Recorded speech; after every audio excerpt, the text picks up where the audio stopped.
सभी का स्वागत है देवेंद्र क्लासेस यूट्यूब चैनल में। टॉपिक है आज हमारा संविधान का, और संविधान में भाग 5 में पढ़ेंगे संसद के विषय में।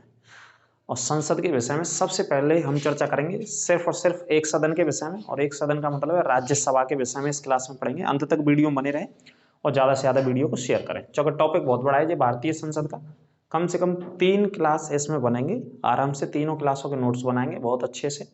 कोशिश करते हैं जितने भी प्रश्न इसमें पूछे गए आसपास के वर्षों में, राज्यसभा को लेकर या संसद को लेकर या लोकसभा को लेकर के, उन सारे प्रश्नों को भी मैंने इसमें डाला हुआ है आपको थ्योरी पढ़ाने के साथ साथ।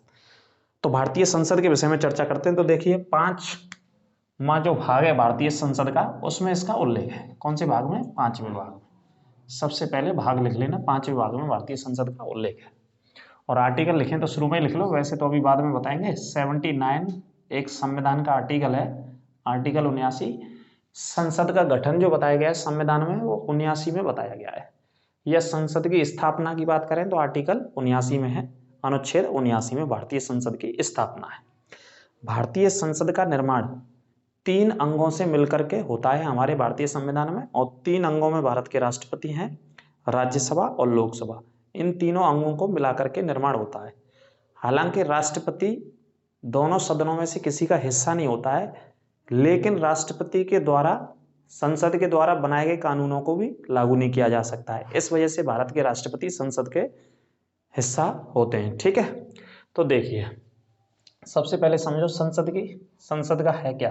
केंद्र सरकार जो होती है हमारी भारत सरकार, या इसे बोल सकते हैं हम संघ सरकार। संघ सरकार लिखा रहता है या केंद्र सरकार, बात एक ही है। ठीक है, केंद्र सरकार का एक विधायी अंग है जिसे सरकार का वेस्टमिंस्टर मॉडल कहा जाता है। ये छोटी सी एक डेफिनेशन है, आप संसद के बारे में पढ़ें तो। कैसा अंग है? विधायी अंग। और विधायी अंग का मतलब क्या है इस शब्द का? इस शब्द का जो मतलब है, जो विधायी अंग लिखा है, इसका मतलब होता है विधायिका। इसका मतलब होता है विधायिका, और विधायिका का मतलब होता है जो व्यक्ति इसके अंदर चुन करके जाते हैं हमारे तुम्हारे द्वारा वोटों के माध्यम से, उनको विधायी के तौर पर पढ़ा जाता है। ठीक है, और पीछे क्या लिखा है? जैसे सरकार का क्या बोलते हैं? वेस्टमिंस्टर मॉडल कहते हैं। वेस्टमिंस्टर मॉडल अपनाया हमने ब्रिटेन के संविधान से। ब्रिटेन की जो संसद है उसे वेस्टमिंस्टर कहा जाता है, तो वहीं से हमने संसदीय प्रणाली अपनाई हुई है। इस वजह से वेस्टमिंस्टर मॉडल इसे कहा जाता है। ठीक है, तो छोटी सी डेफिनेशन है, आराम से याद रखिएगा। दोबारा देखो, केंद्र सरकार या संघ सरकार का कैसा अंग है संसद? विधायी अंग या विधायिका का अंग है, जैसे सरकार का वेस्टमिंस्टर मॉडल कहा जाता है। नंबर 1। दूसरा पॉइंट, संविधान के कौन सा भाग है? 5वां भाग है संविधान का। ये भाग 5 में अनुच्छेद 79 से 122 तक। आपसे आर्टिकल कभी पूछे जाए तो 79 से 22 उत्तर लगाएंगे।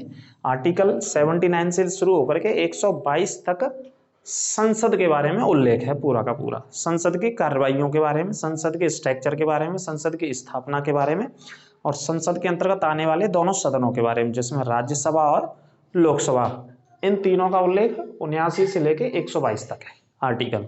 और संविधान का भाग कौन सा आ जाएगा? भाग आ जाएगा 5वां। ठीक है, एक एक करके नोट करते चलें आराम से।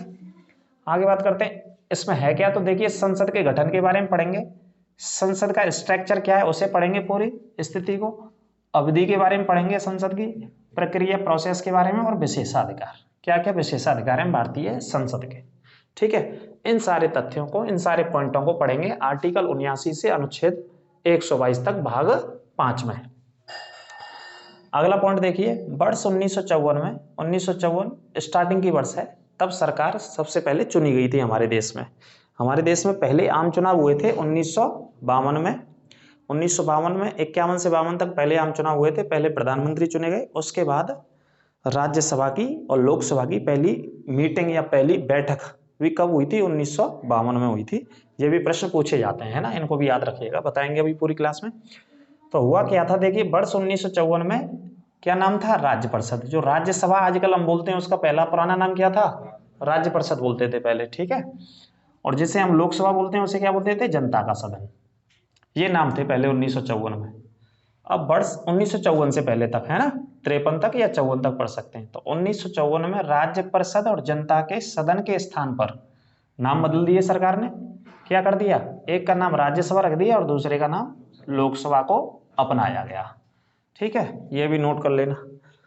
बहुत सारे बालकों ने पढ़े होंगे लेकिन पता नहीं होगा, कई बार पुराने नामों भी पूछे जाते हैं कि 1954 तक या सबसे पहले लोकसभा का नाम क्या था या राज्यसभा का नाम क्या था।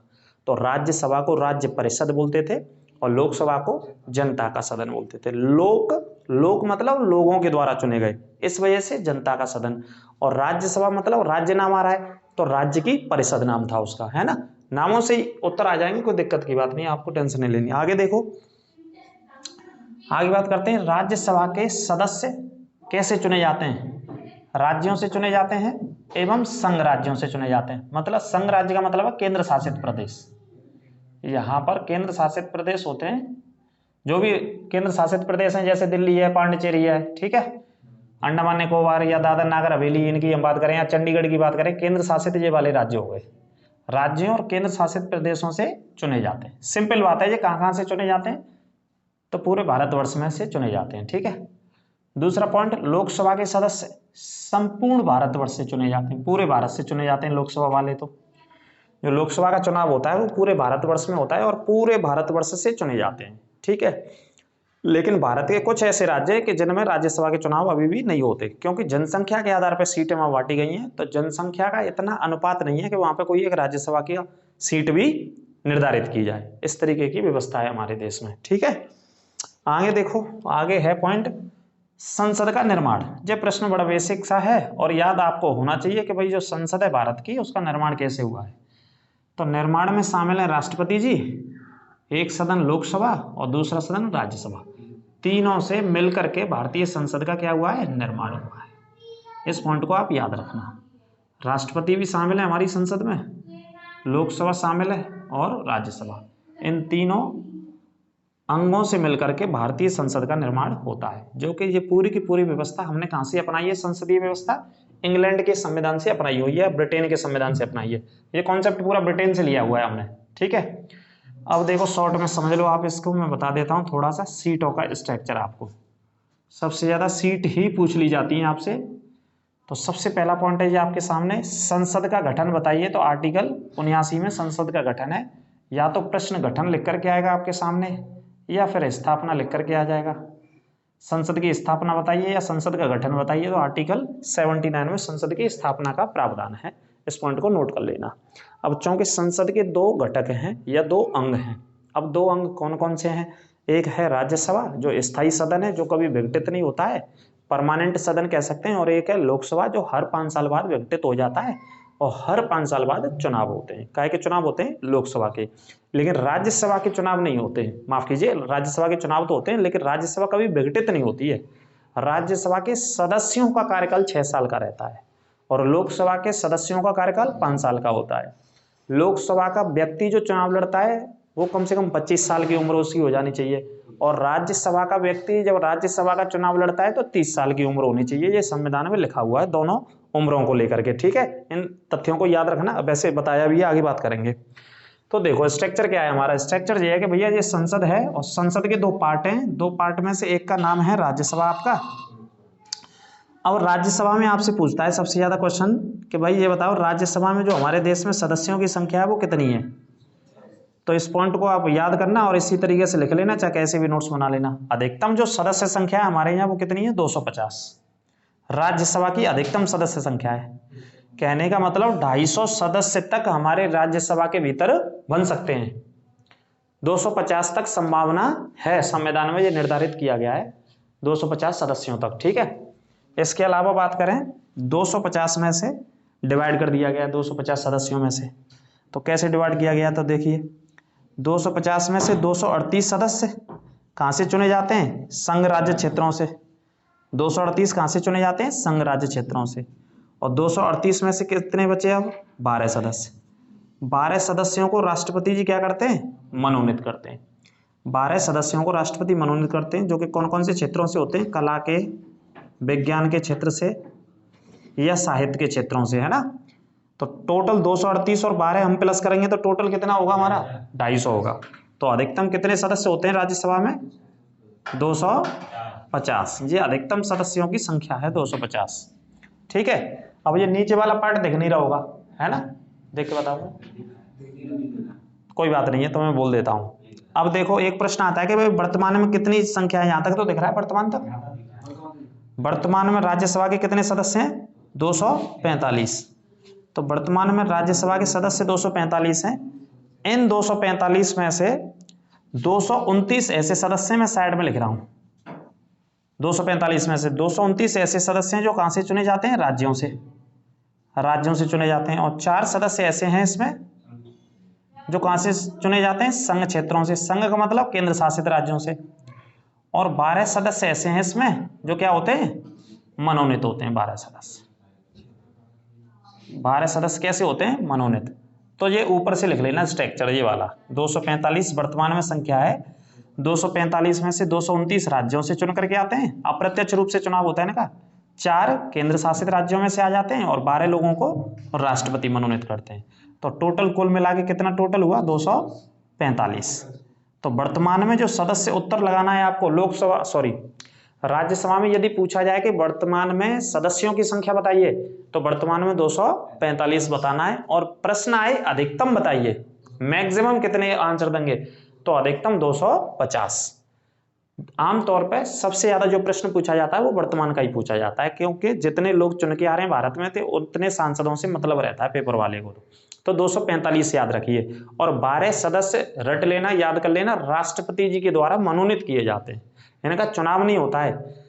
जैसे 12 सदस्य कौन से होते हैं? 12 सदस्य वो होते हैं जिन्होंने भारत का नाम राष्ट्रीय स्तर पर या अंतर्राष्ट्रीय स्तर पर अपने किसी एक्सपर्टीज में, जिस कला से संबंधित व्यक्ति हो, जिस खेल से संबंधित व्यक्ति हो, जिस अभिनय से संबंधित व्यक्ति हो, या पत्रकारिता के क्षेत्र में या समाज सेवा के क्षेत्र में भारत का नाम किया हो राष्ट्रीय अंतर्राष्ट्रीय स्तर पर। जैसे उदाहरण के तौर पर अभी सचिन तेंदुलकर जी भी राज्यसभा के सांसद रह चुके हैं, तो वो चुनाव तो लड़के आए नहीं, उनको मनोनीत किया गया था राष्ट्रपति जी के द्वारा।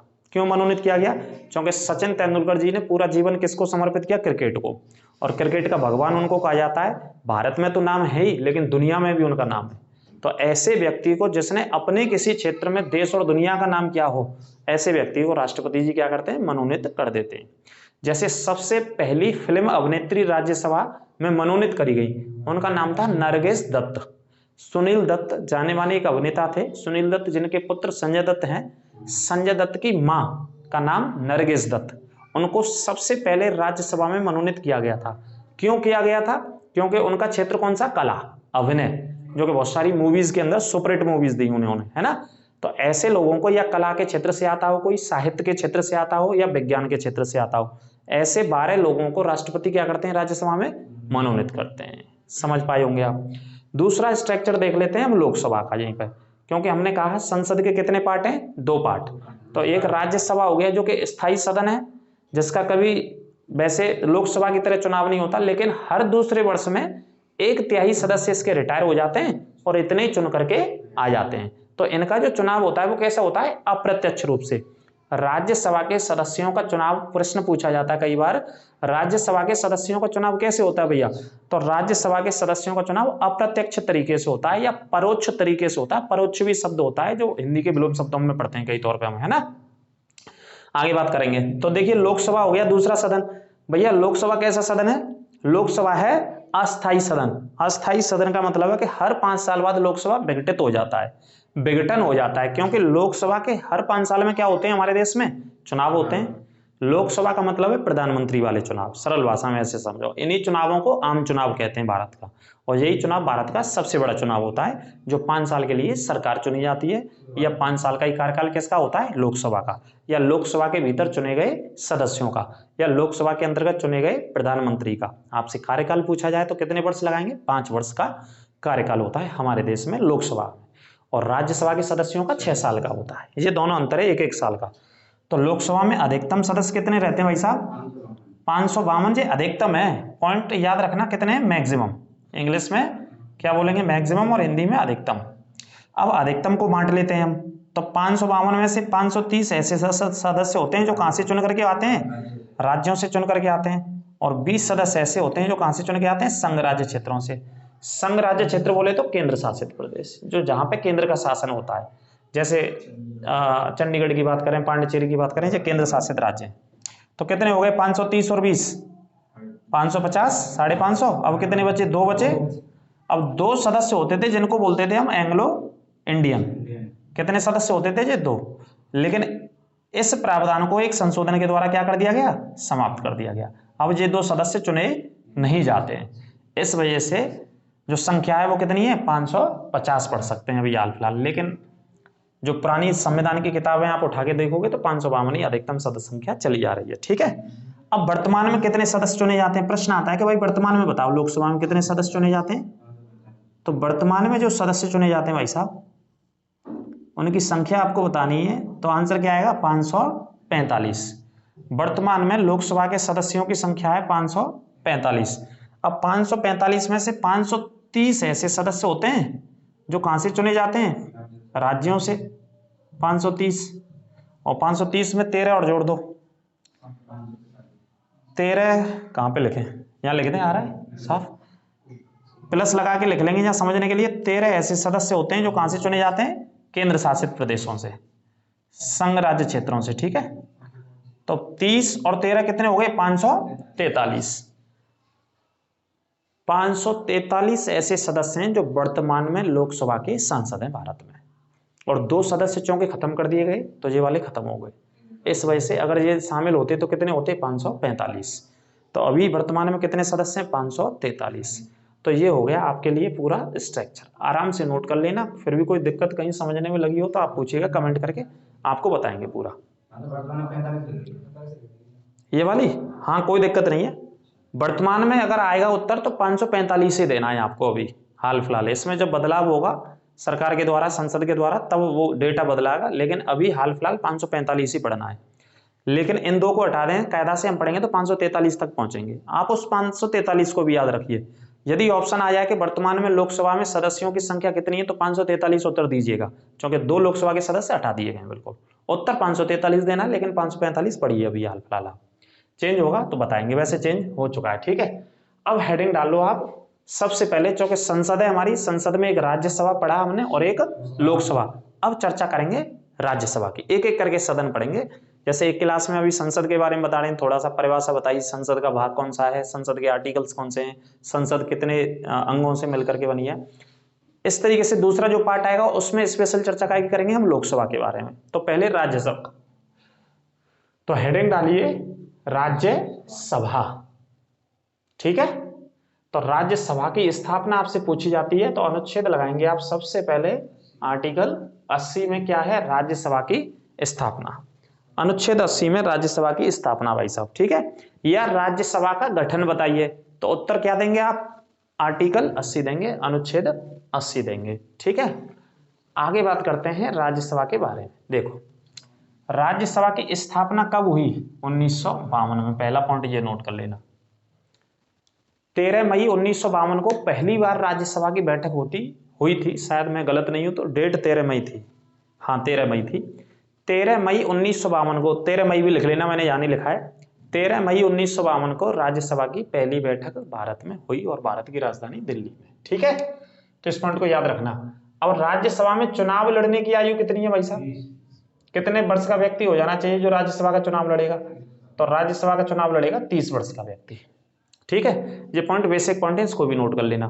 30 वर्ष उम्र हो जानी चाहिए, तब आप राज्यसभा का चुनाव लड़ सकते हैं। और लोकसभा का चुनाव 25 साल में। लोकसभा कल चर्चा करेंगे, आज राज्यसभा की बारी है। तो आर्टिकल 80 में राज्यसभा की स्थापना है, और पहली बैठक कब हुई थी, 13 मई 1952 में, और चुनाव लड़ने की आयु कितनी है, 30 वर्ष, ठीक है। अब देखो यह एक निरंतर चलने वाली संस्था है। कैसी संस्था है, निरंतर चलने वाली संवैधानिक संस्था है। संवैधानिक शब्द और भूल गए, संविधान में तो उल्लेख है ही, आप समझ रहे हैं। निरंतर चलने वाली, एक शब्द और लिख दें आपके लिए हम यहाँ, संवैधानिक संस्था है। लिखते चलो, एक एक पॉइंट सब क्लियर कर देंगे। राज्यसभा आज से पहले आपने नहीं पढ़ा होगा, और नोट्स बना लेना अच्छे से, कभी भूलोगे नहीं, ठीक है। ज्यादा से ज्यादा क्लास को शेयर करते रहो। आगे देखो बात करते हैं, निरंतर चलने वाली क्या है, संवैधानिक संस्था। निरंतर चलने वाली क्यों कहा गया है, कि इसका विघटन नहीं होता है कभी, ठीक है। आगे देखो राज्यसभा एक कैसा है, स्थायी सदन है। इस पॉइंट को नोट कर लेना बहुत अच्छे से, इस प्रश्न से सबसे ज्यादा पॉइंट पूछे जाते हैं। कैसा सदन है राज्यसभा, एक स्थायी सदन है राज्यसभा एक, ठीक है। परमानेंट सदन है, इसका कभी विघटन नहीं होता है। मतलब 5 साल बाद जैसे लोकसभा का विघटन होता है ऐसे राज्यसभा का विघटन नहीं होता है। राज्यसभा के जो चुनाव होते हैं हर 2 साल में हो जाते हैं। हर 2 साल में लोग रिटायर हो जाते हैं और हर 2 साल में इतने लोग चुन करके आ जाते हैं, इस वजह से विघटन नहीं होता है।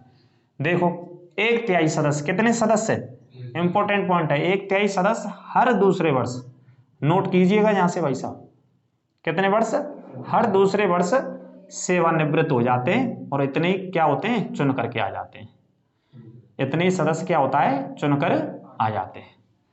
1/3 सदस्य रिटायर हो जाते हैं हर दूसरे साल में और हर दूसरे साल में इतने लोगों का चुनाव हो जाता है और चुनाव होकर के राज्यसभा में सदस्य बन जाते हैं। ठीक है, एक एक पॉइंट लिखो बहुत अच्छे से, सारे प्रश्नों को भी मैंने इसमें शामिल किया है जितने पूछे गए। अब प्रश्न आता है कि भैया राज्यसभा कभी विघटित होती है कि नहीं होती है, आपसे तो 4 ऑप्शन दे देगा। वो कहेगा कि राज्यसभा कब विघटित होती है या राज्यसभा को कौन विघटित करता है, किसे अधिकार है विघटन करने का, विघटन का मतलब समाप्त करने का किसे अधिकार है। तो ऑप्शन दे देगा राष्ट्रपति को अधिकार है, लोकसभा के अध्यक्ष को अधिकार है, या उपराष्ट्रपति को अधिकार है, या राज्यसभा के सभापति को अधिकार है, या एक ऑप्शन देगा। वैसे तो मैंने 4 बोल दिए, एक ऑप्शन देगा, इनमें से किसी को नहीं। तो प्रश्न आता है कि राज्यसभा को विघटित कौन कर सकता है, राज्यसभा को विघटन करने का अधिकार किसके पास है। तो ऑप्शन लगाएंगे इनमें से कोई नहीं, क्योंकि राज्यसभा कभी विघटित होती नहीं है। तो वो तो वैसे ही घुमाने के लिए प्रश्न दे देता है कि बच्चे पे गलत कराता है ऑप्शन दे करके। तो इनमें से कोई नहीं लगाएंगे अगर कभी ऐसा प्रश्न आपके सामने आपको देखने को मिलता है। तो राज्यसभा कभी विघटन नहीं होता है। ठीक है, ये कौन से आर्टिकल में लिख रही है बात, आर्टिकल के 83 के एक क्लॉज में लिखी हुई है संविधान में, ये है ना, आर्टिकल है अनुच्छेद 83 का 1, उसमें लिखा है कि राज्यसभा कभी भी विघटित नहीं होती है, कभी भी समाप्त नहीं होती है। आगे बात करते हैं, राज्यसभा के सदस्यों का जो कार्यकाल रहता है वो कितने वर्ष का रहता है भाई साहब, 6 साल का रहता है।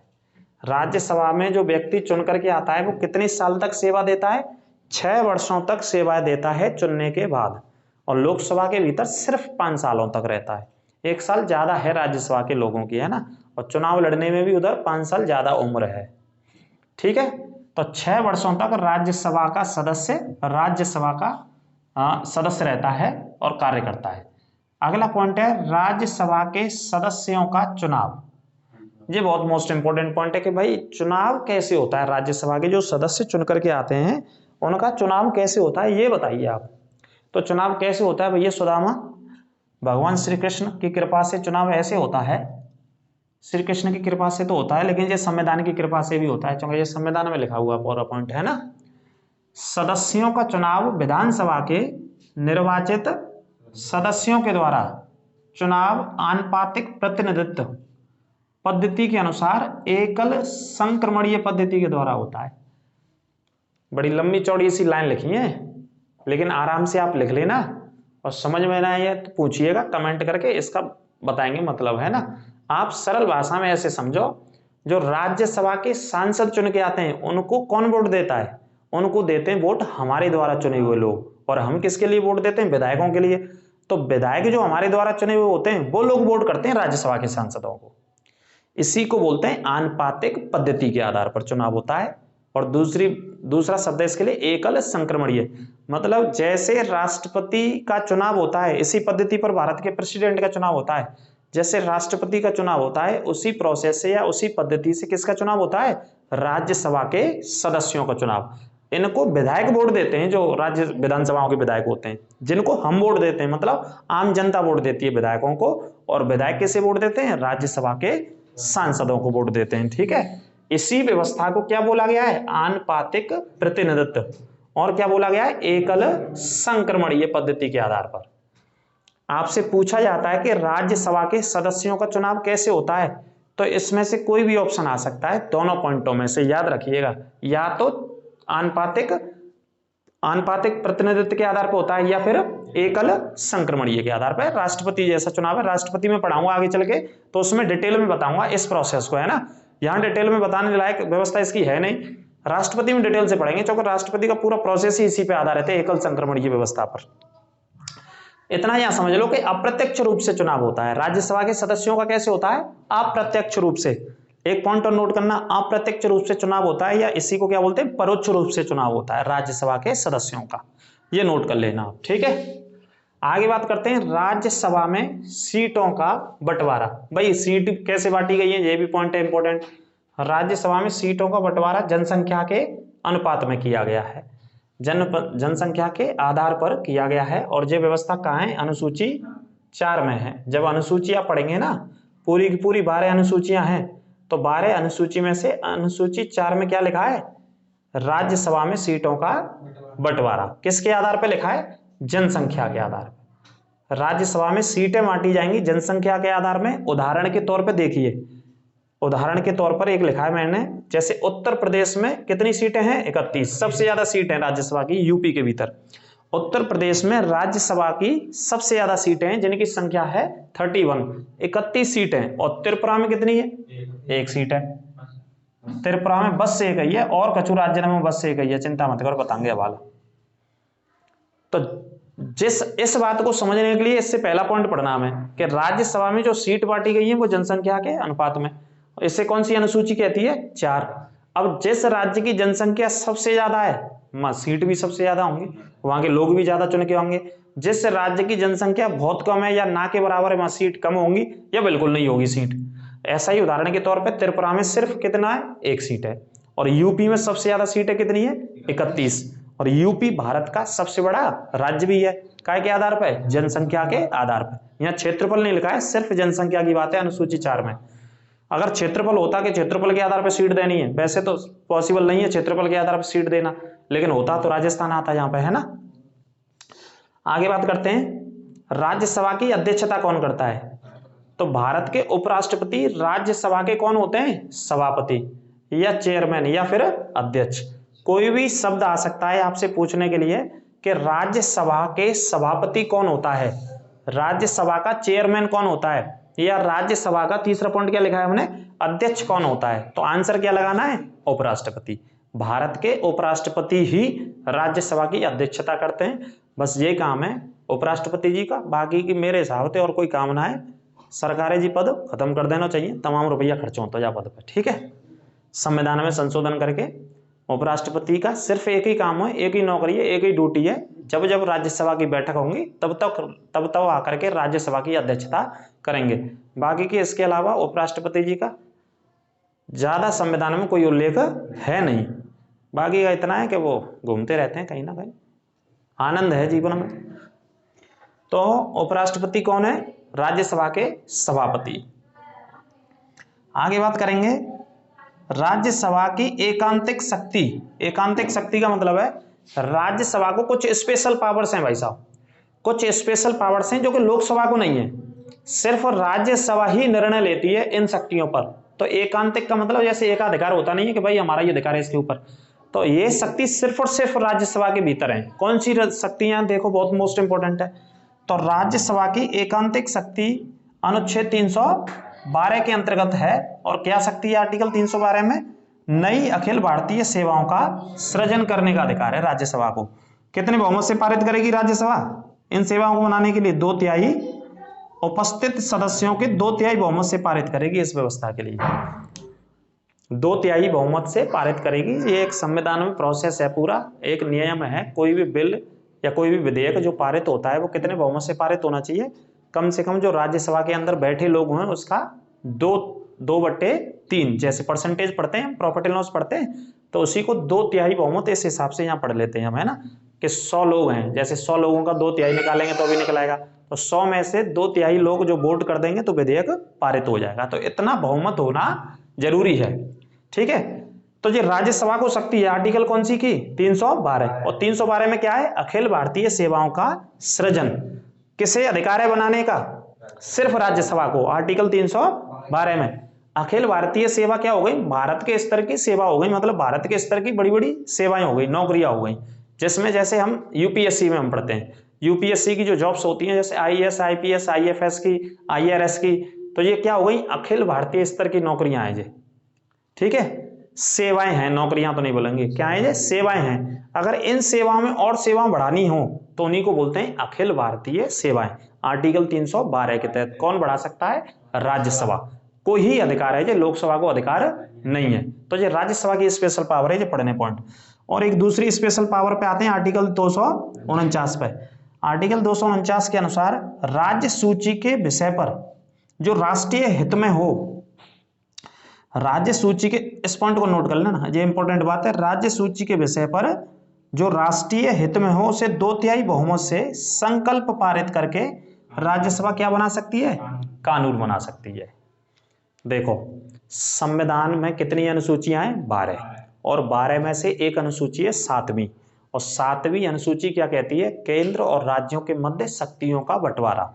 और 7वीं अनुसूची में संघ सूची है, एक राज्य सूची और एक समवर्ती सूची है। तो राज्य सूची है जिसमें तकरीबन 61 विषय हैं। तो राज्य सूची का मतलब हो गया कि जो 61 विषय हैं उन पर सिर्फ कौन सी सरकार कानून बनाएंगी, सिर्फ राज्य सरकारें कानून बनाएंगी। जैसे संविधान में व्यवस्था है 7वीं अनुसूची में, यदि राज्य सूची के उन 61 विषयों में से किसी विषय पर ऐसा लगता है कि ये राष्ट्रीय हित से संबंधित है, मतलब पूरे भारत के हित से संबंधित है और उस पर कानून बनाना आवश्यक है, तो राष्ट्रीय हित से संबंधित राज्य सूची के विषय पर अनुच्छेद 249 का इस्तेमाल करके राज्यसभा क्या बना सकती है, कानून बना सकती है, उपस्थित सदस्यों में से 2/3 बहुमत से पारित करके कानून को। बात समझ में आई। लोकसभा नहीं बना सकती है, सिर्फ और सिर्फ राज्यसभा को अधिकार है आर्टिकल 249 में कानून बनाने का राज्य सूची के विषय पर, जो कि राष्ट्रीय हित से होना जरूरी है, मतलब भारत के हित से संबंधित हो वो। ये बात समझ लेना आप, ठीक है, नोट कर लेना। ये दोनों स्पेशल पावर है राज्यसभा को, एक अखिल भारतीय सेवाओं का निर्माण आर्टिकल 312 में और एक आर्टिकल 249 के अनुसार कानून बनाना राज्य। अब कुछ सीटों को देख लेते हैं, हालांकि कुछ और पॉइंट रह गए, उन पॉइंटों को मैं दूसरी क्लास में लाऊंगा। अभी तो 3 क्लासें बनेंगी, इसके आराम से धैर्य से ठंडे दिमाग से ठंडा पानी या गर्म पानी जो भी पानी पी करके आप नोट्स बनाते चलें अच्छे से। कोई भी प्रश्न छूटने नहीं दूंगा, जितने भी प्रश्न पूछे गए अभी हाल फिलहाल, चाहे राज्यसभा के हों, चाहे लोकसभा के हों, चाहे भारतीय संसद के हों, ठीक है। आने वाली और क्लासों में और आपको इंटरेस्ट आएगा, आनंद आएगा, आनंद में ही क्लास होंगी, टेंशन ना लें। ज्यादा से ज्यादा क्लास को क्या करते रहे आप, शेयर और लाइक करने में कंजूसी ना करें, तभी आपके ऊपर कौन सी कृपा बनी रहेगी, हनुमान जी की और राधा रानी की कृपा अवश्य बनी रहेगी। तो कुछ सीटों के प्रश्न आते हैं कभी कभार। आंध्र प्रदेश और तमिलनाडु, आंध्र प्रदेश और तमिलनाडु दोनों राज्य हैं, एक आंध्र प्रदेश है और आंध्र प्रदेश का निचला राज्य है तमिलनाडु, या तमिलनाडु का ऊपर का राज्य है आंध्र प्रदेश। दोनों की सीमा बंगाल की खाड़ी से लगती है। भूगोल में आ गया, मैं संविधान पढ़ाते पढ़ाते थोड़ा सा भूगोल सुन लो, कोई बात नहीं। दोनों राज्यों की सीमा किससे लगती है, बंगाल की खाड़ी से। हालांकि तमिलनाडु हिंद महासागर से भी लगता है, दोनों राज्यों की सीमा बंगाल की खाड़ी से लगती है। और दोनों राज्यों का जो समुद्र तटीय इलाका है उसे बोलते हैं कोरोमंडल तट बोलते हैं। क्या बोलते हैं, कोरोमंडल तट, उसे भी याद रखना। और कोरोमंडल एक एक्सप्रेस थी जो कि अभी दुर्घटनाग्रस्त हुई थी उड़ीसा के बालासोर जिले में, जिसमें बहुत सारे लोग मारे गए, ट्रेन एक्सीडेंट हो गया था। इसी वजह से उसका नाम पड़ा है, क्योंकि वो जो ट्रेन चलती है वो कौन से रूट पे चलती है, इसी रूट पे चलती है बिल्कुल। जिस रूट का क्या, जिस भौगोलिक क्षेत्र का क्या नाम है, कोरोमंडल, जगह का नाम है, भौगोलिक क्षेत्र का तो ट्रेन का भी नाम वही दे दिया। आमतौर पे हमारे यहाँ ऐसे नाम होते हैं, ठीक है। तो अब इधर आ जाइए संविधान में। ये तो हो गई भूगोल की बात, भूगोल की बात करने के लिए और बता देंगे, फिर उसी में चले जाएंगे, संवैधानिक क्लास दूर हो जाएगी, है ना। अब इन दोनों राज्यों की बात करूं तो सर्दियों में प्रश्न आता है कि सबसे ज्यादा सर्दियों में जो वर्षा होती है वो कौन से राज्य में होती है, तो सर्दियों में सबसे ज्यादा वर्षा तमिलनाडु में होती है। इस पॉइंट को नोट कर लेना। लौटते हुए मानसून से, जब मानसून लौट के जाता है, अब लौट रहा है मानसून इस समय में, कौन सा महीना चल रहा है, अक्टूबर का, मानसून लौट रहा है, तो लौटते हुए मानसून से सबसे ज्यादा वर्षा कहां पे होती है, तमिलनाडु में। अभी तो अक्टूबर का महीना है, नवंबर और दिसंबर में, माफ कीजिए दिसंबर और जनवरी में सबसे ज्यादा वर्षा होगी तमिलनाडु में। और प्रश्न आता है कि कौन से समुद्री इलाके में होती है, तो कोरोमंडल नामक क्षेत्र में सबसे ज्यादा वर्षा होती है। और तमिलनाडु एक ऐसा राज्य है जहां गेहूं की खेती नहीं होती है, भारत का एकमात्र राज्य है जहां गेहूं की खेती वहां के किसान नहीं करते हैं। तमिलनाडु एक ऐसा राज्य है, तमिलनाडु के अंदर नीलगिरी की पहाड़ियां हैं जिन पर मसालों का उत्पादन सबसे ज्यादा होता है, केरल और तमिलनाडु के जुड़े हुए हिस्सों पे। और तमिलनाडु की सबसे ऊंची चोटी है दोदा बेटा, इसको भी पढ़ लीजिएगा। कौन सी ऊंची चोटी है, दोदा बेटा, जो अनाईमुडी के बाद दूसरे स्थान पे आती है, तमिलनाडु के भीतर स्थित है। नीलगिरी की सबसे ऊंची चोटी पढ़ते हैं इसे हम, नीलगिरी की सबसे ऊंची चोटी कौन सी है, दोदा बेटा, और तमिलनाडु की सबसे ऊंची चोटी दोदा बेटा, ठीक है। तो ये पढ़िएगा आप। और तमिलनाडु में अंग्रेजों ने सबसे पहले एक बंदरगाह भी स्थापित किया था, जो कि भारत का सबसे पुराना है या सबसे पहला है या सबसे प्राचीन बंदरगाह है, जिसका नाम है चेन्नई बंदरगाह। तकरीबन 1859 के आसपास इसकी स्थापना किया था ब्रिटिश सरकार के द्वारा। तो ये भूगोल के पॉइंट हो गए। अब आ जाओ संविधान पे, नहीं तो क्लास 2-3 घंटे भूगोल के ही बताते रहेंगे खड़े खड़े। आंध्र प्रदेश और तमिलनाडु में कितनी सीटें हैं? 18-18। ये प्रश्न कई बार पूछा गया है कि दो राज्य ऐसे कौन से हैं जिनमें समान सीटें हैं, जिनमें बराबर सीटें हैं? तो आंध्र प्रदेश और तमिलनाडु, तमिलनाडु और आंध्र प्रदेश। ट्रिक से ऐसे याद रखना कि कोरोमंडल वाले जो दोनों राज्य हैं उनमें 18-18 सीटें हैं। आप भूगोल से भी याद रख लेना अगर भूल जाएं तो कभी, ठीक है। ट्रिक से ऐसे याद रख लेना 18-18 सीटें हैं। और महाराष्ट्र में सीटों की संख्या है 19, गुजरात में 11 सीटों की संख्या और राजस्थान में 10 है और बिहार में 16 राज्यसभा की सीटें हैं और उत्तर प्रदेश में 31 राज्यसभा की सीटें हैं। तो ये वो राज्य मैंने लिखे हैं जिन राज्यों की राज्यसभा की सीटें पेपर में पूछी गई हैं सबसे ज्यादा, अलग अलग एग्जाम्स में पूछी गई हैं कि बताइए गुजरात में राज्यसभा की सीटों की संख्या या राजस्थान में सीटों की संख्या, ठीक है। या ऐसे कौन से दो राज्य हैं जहां पे बराबर सीटें हैं? तो दोनों कोरोमंडल वाले राज्य हैं, एक आंध्र प्रदेश दूसरा तमिलनाडु। और कौन सी पर्वत श्रृंखला आती है भूगोल में पढ़ेंगे तो यहाँ पूर्वी घाट पर्वत श्रृंखला, जिसकी सबसे ऊंची चोटी कौन सी है? आज ही लिखाइए, क्या नाम है बताओ? सबसे ऊंची चोटी पूर्वी घाट की है विशाखापट्टनम, जिसे जिंदा गधा के नाम से जाना जाता है। और इसके बाद दूसरे स्थान की चोटी महेंद्रगिरी पढ़ते हैं हम, जो कि उड़ीसा में स्थित है। तो ये आज का हमारा टॉपिक था सर। आपको कैसा लगा? हमारे सभी सब्सक्राइबर्स और व्यूअर्स अवश्य कमेंट करके बताएंगे। कोई दिक्कत शक समस्या कहीं लगी हो तो उसको भी समझाएंगे अगली क्लास में।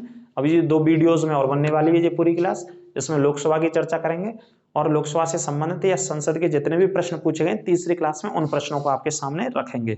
तो इसी तरीके से चैनल से जुड़े रहिए, ज़्यादा से ज़्यादा आप सब्सक्राइब करिए, अपने सुझाव भी दीजिए उस आधार पर। और आगामी आने वाली भर्तियों को लेकर के आप अपनी पूरी शिद्दत से ईमानदारी से मेहनत करते रहिए, आपको सफलता अवश्य मिलेगी। परिश्रम करते रहिए। सफलता का एक ही सिद्धांत है, सफलता का एक ही राज है, कठोर परिश्रम। आप जितना परिश्रम कर लोगे, जितना पसीना बहाओगे, उतनी आपको सफलता आगे जीवन में मिल जाएगी। यही सिद्धांत चलता है। तो सभी के ऊपर हनुमान जी की और राधा रानी की कृपा बनी रहेगी सभी व्यूअर्स और सब्सक्राइबर्स पर। और चैनल को शेयर करते रहें, ज़्यादा से ज़्यादा लाइक करना ना भूलें। सभी को राधे राधे।